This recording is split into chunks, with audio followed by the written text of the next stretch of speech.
Hola, estamos aquí en el Ayun. Hemos venido en un vuelo porque venimos en una delegación desde el Parlamento Europeo para hacer una observación sobre el cumplimiento de la sentencia del Tribunal de Justicia de la Unión Europea que anula los acuerdos entre Marruecos y la Unión Europea en materia de pesca y agricultura. Y ahora mismo estamos retenidos por parte de marroquíes que ni siquiera se han identificado, que no nos han dado ningún papel y que nos están reteniendo de forma absolutamente ilegal aquí en el avión.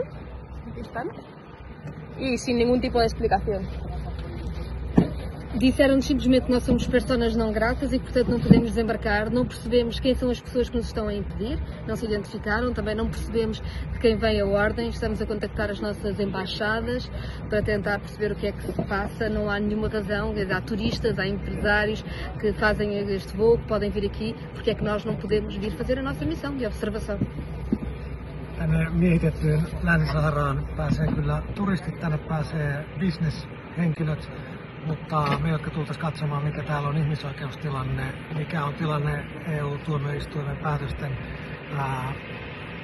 toteuttamisessa, niin meitä ei päästä maahan näkemään, mikä täällä tilanne aidosti on. Ja mitään syytä meille ei annettu, miksi me ei päästäisi maahan, mutta täällä nyt ollaan lentokoneen ovella eikä päästä pois. Hemos avisado al Ministerio de Exteriores de España, las embajadas de nuestros países en Marruecos, a la Embajada de la Unión Europea en Marruecos, y estamos esperando a ver si nos dejan salir de este avión y dejan de retenernos de forma ilegal.